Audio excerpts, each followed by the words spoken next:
साक्षात्मरूपेण भाति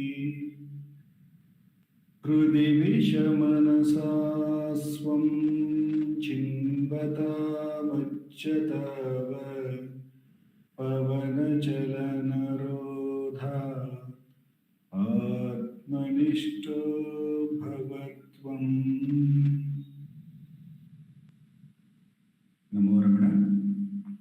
We will commence today's satsang, the Atma Vichara session,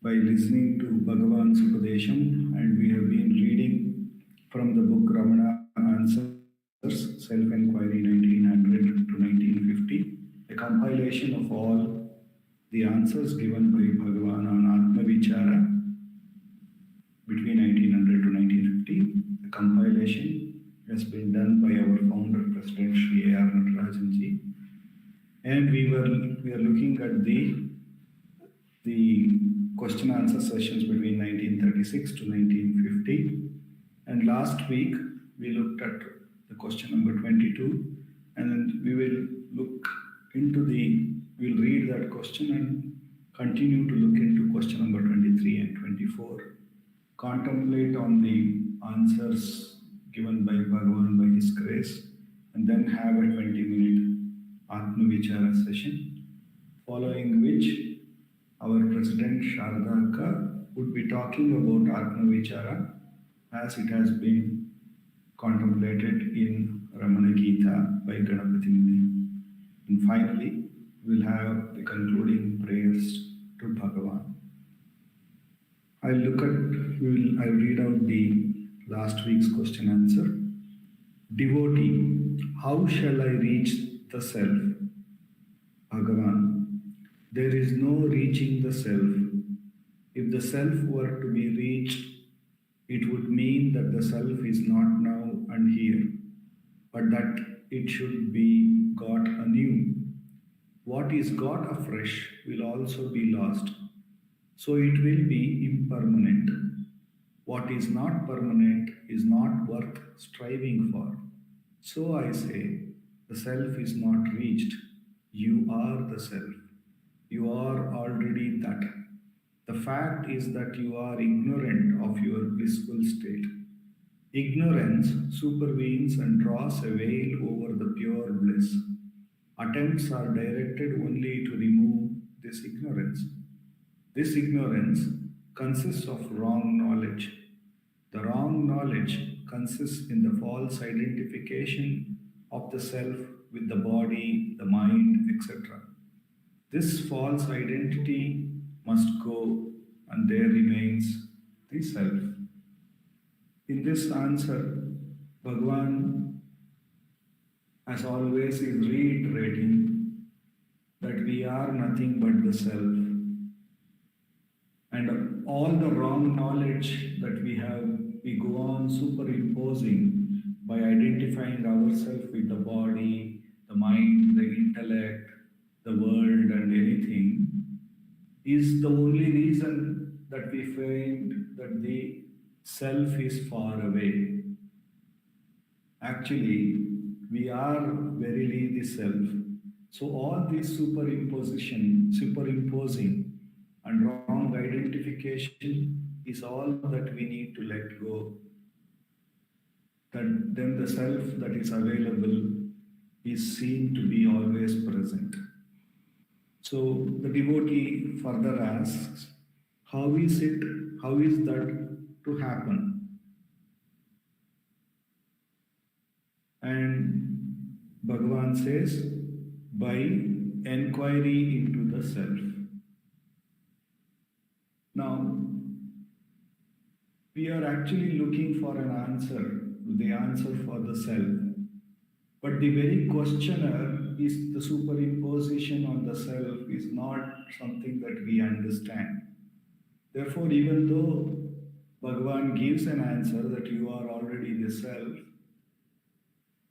and all the superimposing is all that we need to let go, but that understanding that we have to let go everything is also understood by the same entity which has superimposed itself, the ego, the ignorance, the wrong idea that brings the consciousness and the inert body together and ties a knot and appears to be real. It is the same entity which is trying to understand the answer. And it strongly believes in its reality, and it strongly believes that it can see the self like any other object. So even though Bhagavan says very clearly that you are the self, and once you drop all the wrong knowledge, the self becomes available, becomes clear. But even that is understood, as I said, by this superimposed entity. Therefore, it again puts another question: how is that to happen? Bhagavan says that this would become a vicious circle now. So, whatever answer Bhagavan would give, it is again understood by this superimposed entity, and instead of it questioning its own identity, if it goes on, tries to understand more and more new answers, it will have more new and new doubts. In fact, Bhagavan says in the story between Dakshinamurti and the Sanat Kumara and Sanat Sujatiyas and all, that this happened there also. Mother Parvati asked Dakshinamurti to go and help these people to understand the self. And when he was sitting there below the banyan tree as a 16-year-old boy, these aged people, the rishis, were asking new doubts about the self every day, and Dakshinamurti was explaining the answers, and they would contemplate on that answer, come up with a new doubt, and he would again answer it. Then finally he went into Mauna, says Bhagavan. Oh, and Muruganar Swami, is this the way it happens? And Bhagavan says, yes, that's the way it happened. So, in a way, Bhagavan is saying, in two ways, he is saying, any answer that we read outside and contemplate, it is again by the superimposed entity. And he is also saying, if you answer yourself also to the question, who am I?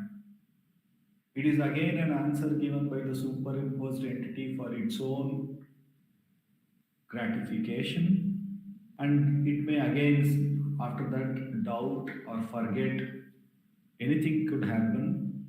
Therefore, Bhagavan says, by an inquiry into the self, and he puts the lower self, the small s here, by inquiry into the self. That means by inquiring who is this knower, who is this entity who wants to know, who is this entity who is having all these doubts, who is this entity who is identifying with the body and mind. So, until we doubt the doubter, which Bhagavan keeps on saying, we will not see the self which is naturally available, because we would be still looking through the eyes of this doubter. We will be understanding through the doubter, and any understanding is again going to be doubtful.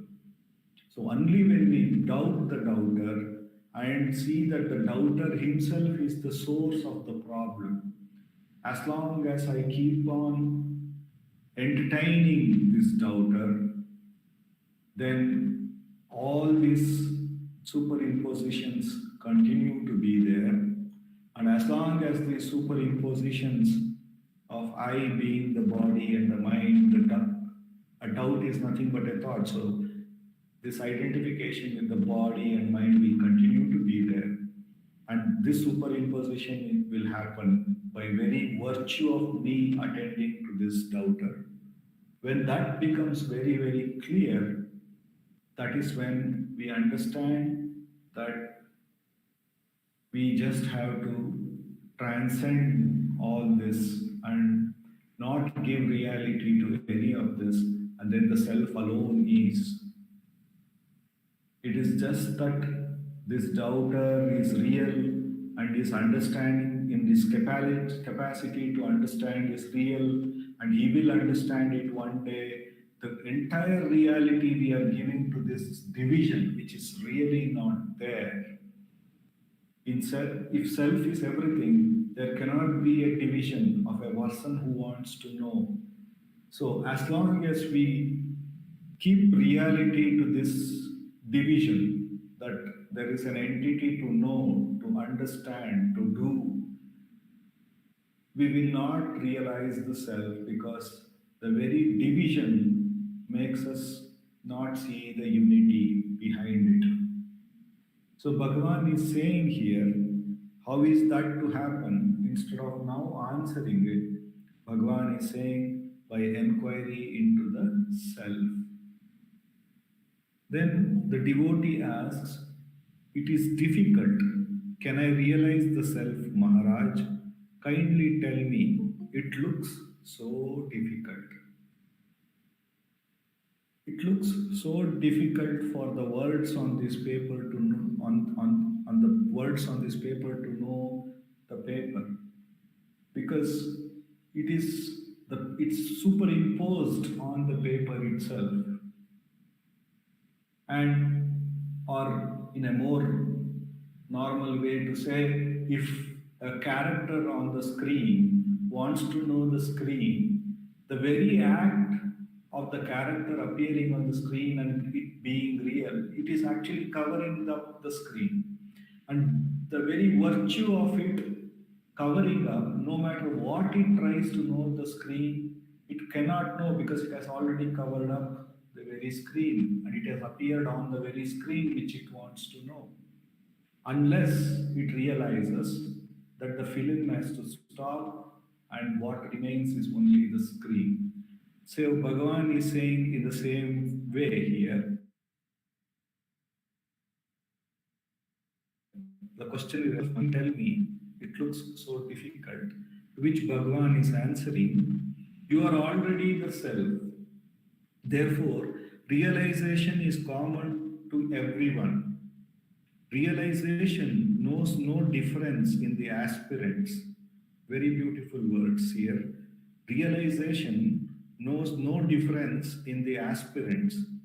This very doubt, can I realize, or the feeling I have not realized, or the obstacles, be free from that also.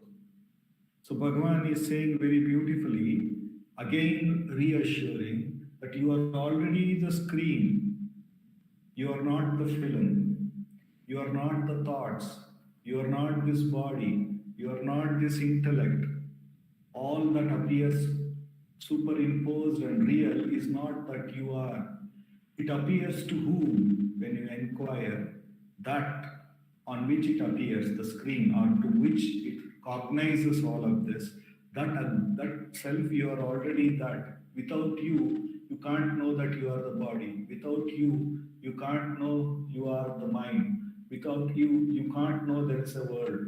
Without you, there is no existence to the body. Without you, there is no existence to mind. None of this exists or becomes cognized apart from you. So Bhagavan is saying, you are the very screen, you are the very self. Therefore, realization is already there. So there cannot be anybody who says that I am not realized, because it is through that entity everybody knows their body. It is there through that reality everybody finds the existence of the body. It is through that reality everything seems to appears to exist. It is because of that reality everything is known. So if I know and if I can find its existence of anything, then it is because of my own existence, my own knowing. And Bhagavan gives a beautiful analogy that once we are in the dark room where there is no light, even if we are asked, are you there? We don't need a light or any other person's assurance to say, I exist, I know. Therefore, Bhagavan is saying that realization, no, therefore realization is common to everyone. Even an ant knows that it is. Even a plant knows that it is. So everything is common. So that is the truth. And Bhagavan says, realization knows no difference in the aspirant. From the perspective of the aspirant, I may want to know the self, but from the perspective of the self, it is already everything, and it is the one which is knowing. It is the one which has given existence to everything. Therefore, for the self, there is nothing apart from the self. This everything is also a wrong division we talk about by giving reality to the individual notion. Actually, self is everything. Self alone is. That is the right way to put it. This very doubt, can I realize, or the feeling I have not realized, are the obstacles. As we looked at it, the doubt created by the doubter, the first division, is the main obstacle. So Bhagavan says, every time a thought rises in this form, be free from that. Therefore, every thought, Bhagavan says in Atma Vichara, to be inquired, recognize that it is the one which is causing the obstruction or causing the superimposition on the self, and diligently let it go. Bhagavan says, every time a thought rises, no matter whether it's a good thought, bad thought, or a spiritual thought, diligently let it go, because it is causing the superimposition on the truth. By inquiring whom is this thought, but if the wrong idea I is still there, the answer will come, it is for me. Then Bhagavan further asks us to inquire who am I, and let go that superimposition that I as an individual exists. When everything is the self, where is this wrong idea? So he asks us to inquire who am I and transcend the I also, the limited I identity also, by inquiring who am I. And we should remember, any answer we may give to it is again by holding on to the I, and therefore superimposing the answer onto the self which is there. And by very virtue of it, the self which is though very openly available becomes masked or veiled. Therefore, we need not, there is no answer to the question, who am I? The question, who am I, should take us to that realization that self alone is, and remain one in it, transcending all thoughts here and now. With repeated practice, Bhagavan assures that the mind will gain enough strength to remain in the source, in the self. With the immense grace of Bhagavan, with which we have come to this most direct path, for the next 20 minutes, let us do Atma Vichara.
Namo Bhagavate Shri Ramanaya. Amorana over to Shadaka.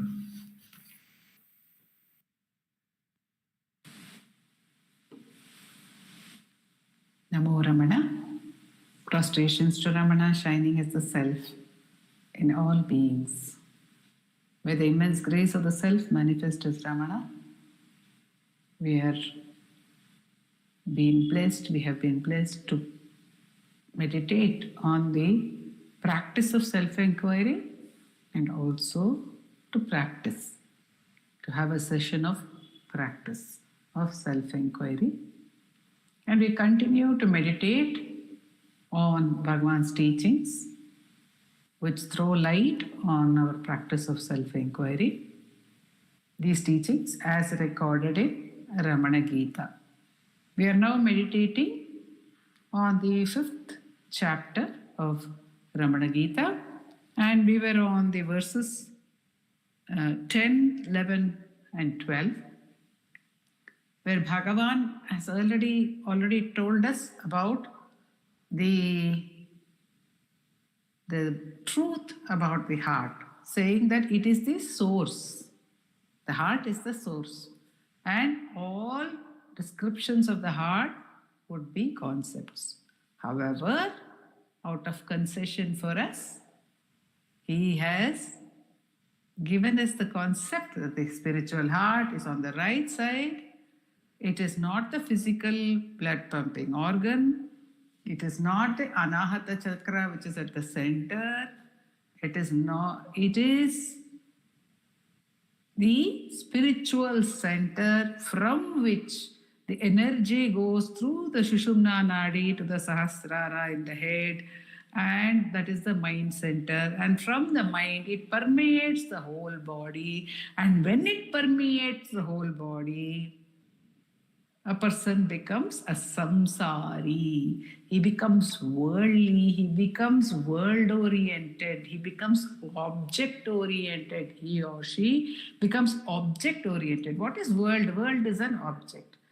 I see something that becomes a world for me. So, one becomes object-oriented because of the light of the self permeating the body. The first object, actually, the first part of the world is the body itself. That is the first object that we recognize. The body is an object, but we identify with that object. And then we identify with other objects in the world to greater or lesser degree. So Bhagavan says, samsari manujo bhavet. Okay, but if the Sahasrara, he said, if the Sahasrara is rooted in the heart, if one goes back to the source and stays there, then the world or the sankalpas or the desires are always towards objects. They are in order to possess an object, to experience an object. So when one takes the mind back to the heart source, the desires do not arise. Even if apparently the physical objects are in proximity to us, the desires regarding them do not arise, says Bhagavan to us. So the clue is that we must take the mind back to the source and make it abide there, allow it to abide there. Then the sankalpas will not arise. So he says, then in these verses which we were meditating on, he said, he gave us the demarcation between nirvikalpa samadhi and sahaja samadhi. Because, see, he has already told us that when the mind abides in the heart, through self-inquiry, through taking the mind back to its source, through Vensamai, through who am I, taking the mind back to the source and abiding there, there will be no sankalpas, even if the objects are perceived, even if they are nearby. Such a state, Bhagavan says, is sahaja. Grinhatopi sthiraikadhi sahaja sthitiruchyate. Grinhatopi, even if objects are grasped, even if experiences are grasped by attention, when the dhi, sthira eka, sthiraika dhi, when the mind is sthira, it is unmoving, it is on the eka, that state, sahaja sthiti ruchyate, that is called sahaja sthiti. Nirvikalpa samadhistu. What is the nirvikalpa samadhi? The nirvikalpa samadhi is Vishaya asannidhau bhavet. Nirvikalpa samadhistu Vishaya sannidho bhavet. There is no knowledge of objects in Nirvikalpa samadhi. So the path is actually through Nirvikalpa into Sahaja. Because when we are searching for the self, what is it that prevents our experience of the self? If we go to the earlier verses, Bhagavan says, by becoming aware of the body, one has become a samsari. So, the samsara has to be taken back. Just as Bhagavan said, that is, the Atma Shakti rises from the heart to the Sahasrara, then to the whole body, which is the world, which is the doorway to the world. So we said, Bhagavan has shown us the way back. Draw it back from the world. Draw it back from the world which manifests as multifarious thoughts in our mind. Draw it back to the single I thought, which is the Sahasrara. And then by questioning who am I or whence am I, take it back to the source. Now, why is it important? Why is Bhagavan telling us about the Nirvikalpa state when the goal is the Sahaja state? It is because we have to cross through the Nirvikalpa. This crossing through the Nirvikalpa is crossing over the identification with the deep sleep. Very often, Nandakumarji says that when we question who am I, or whence am I, and the mind becomes totally silent, we bring the deep sleep into the waking. We bring the unknown into the waking.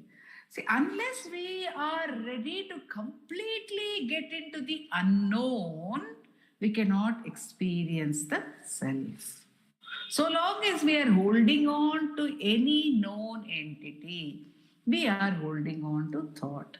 If I am holding on to this body, if I think I am Sarada, how can I simultaneously experience that which is beyond or transcending this entity of being Sarada? Unless the identification with Sarada is dropped, I cannot experience the self. In Ulladu Narpadu Anubandham, Bhagavan tells us that if we want to hold the body and get into the self, it is like trying to cross a river by riding a crocodile. By riding on a crocodile, only Ganga can ride on a crocodile. But if we try to ride on a crocodile, what becomes of us? Can we cross the river? We'll become food to the crocodile. And that is what happens. We are food. Food to this body idea. The body idea is eating us up gradually from birth to death.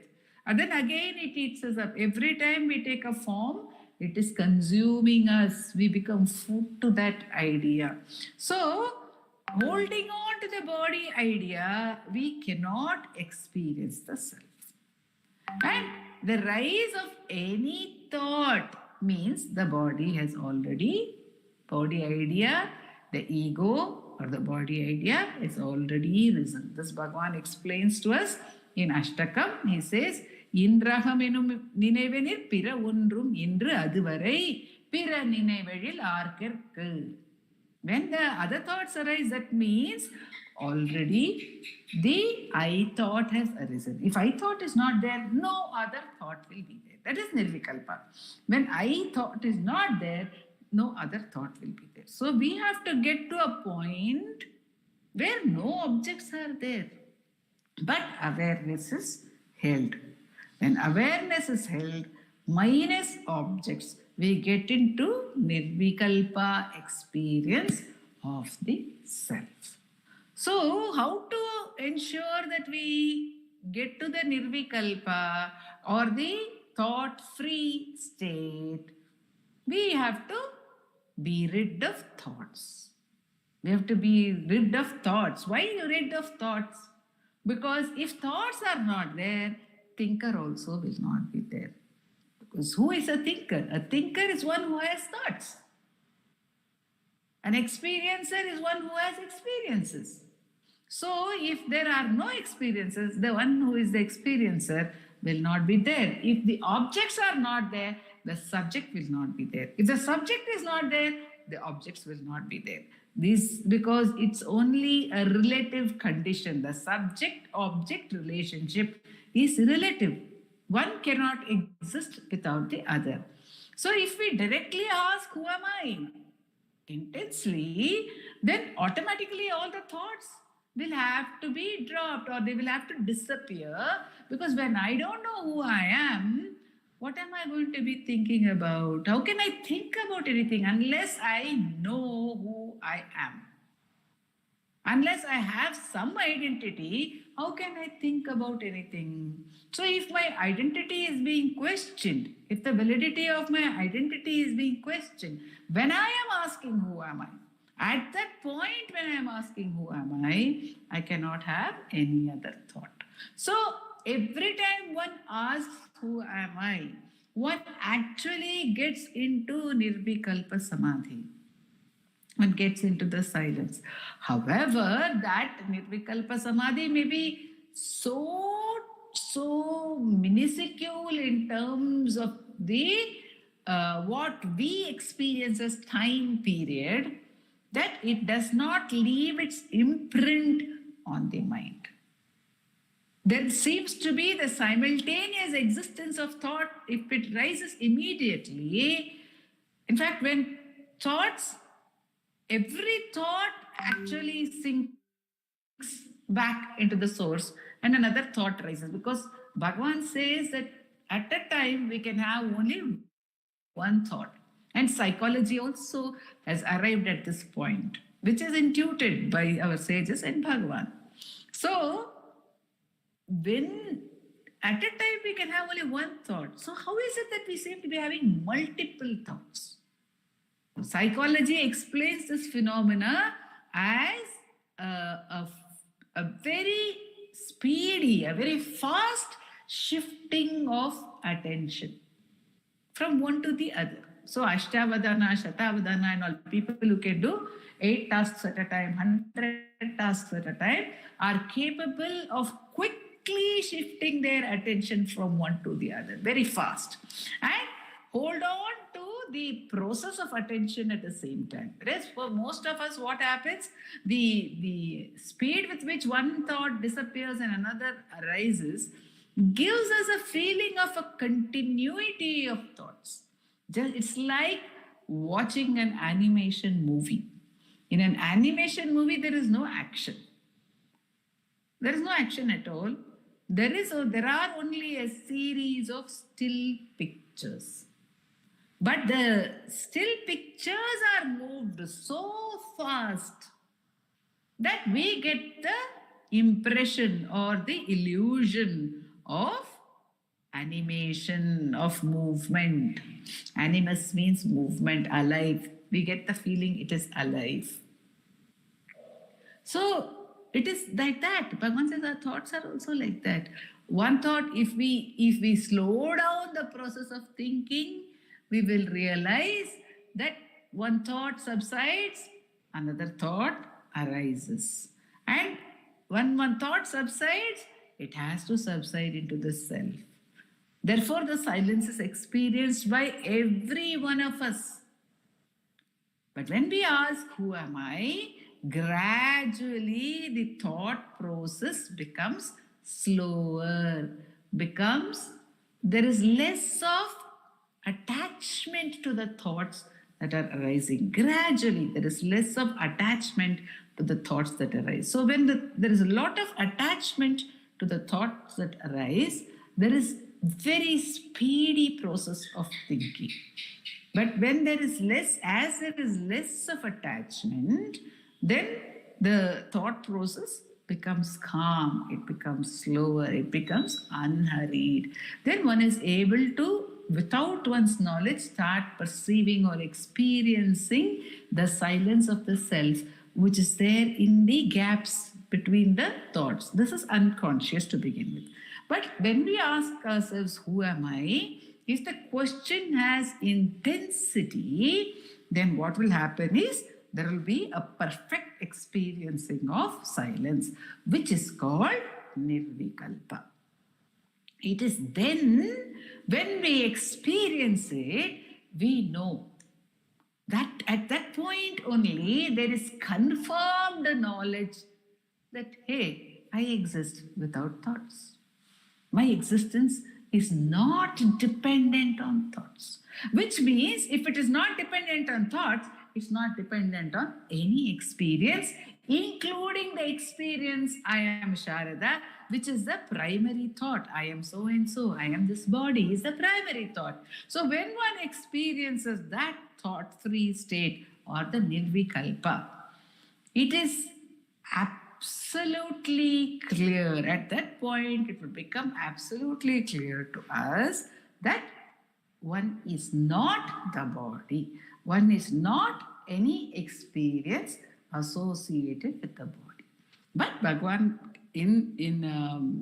I think it's Maharshi's Gospel, he gives a very clear definition between of the difference between Laya, Nirvikalpa and Sahaja. And he says in Nirvikalpa, it is like a bucket of water submerged in the well.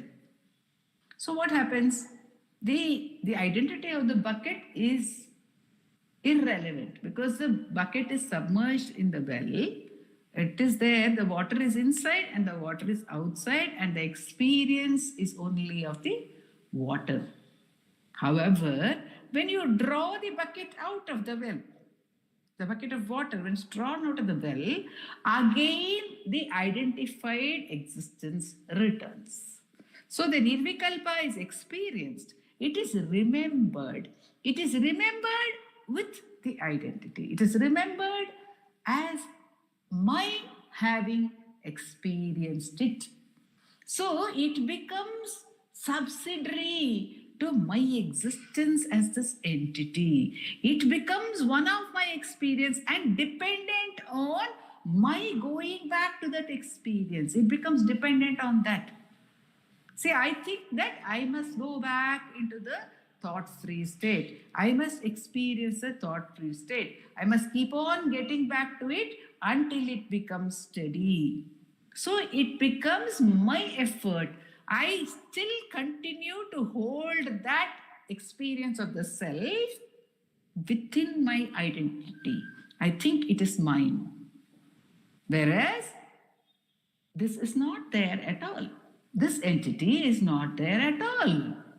That alone is the reality. That which is experienced in Nirvikalpa is alone the reality. Not the reality is not what happens when we come out of Nirvikalpa. So gradually again one may start recognizing that is the reality. This is the illusion. It is not as if this is holding that, but this is an illusion that continues to arise. So when one begins to understand this, when one begins to gradually remember that to be one's own nature and continuously remember that to be one's own nature, that would permeate our daily activities as well. It would become an undercurrent to all the activities until it becomes absolutely steady. Then Bhagavan says that is like a river merging into the sea. The river merging into the sea cannot come out of it. The bucket in the well can come out of it, but the river merging into the sea cannot come out of it. So Bhagavan here is telling us that we have to enter through enquiry. We have to enter the point of nirvikalpa. We have to be ready to renounce all objective knowledge. And readiness to renounce is very, very important to give us strength in our enquiry. And of course, the process has to be the enquiry, because if I say I want to renounce, that would become one more thought. I want to renounce all my thoughts. So Bhagavan is giving us a question wherein there is a minimal vestige of identification, just the question alone. And by the power of that question, automatically the thoughts would subside. Who am I? So that has to be there, the intensity of longing for the self, the understanding that all these objects are not real, they are not the source of joy which I am seeking, and what I am seeking is only the self, and all answers lie only in the self. So Bhagavan will go on to tell us why all answers lie only in the self.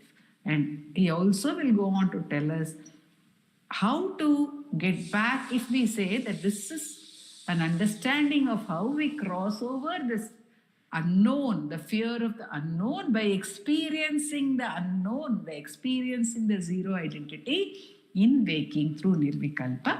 He will also explain to us how to cross over the body identity, how to cross over through the mind identity.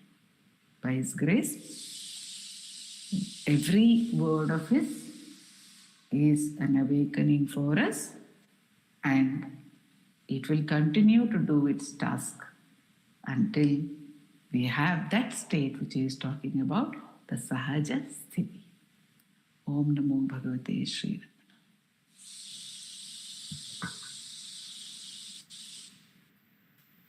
Thank you, Akka.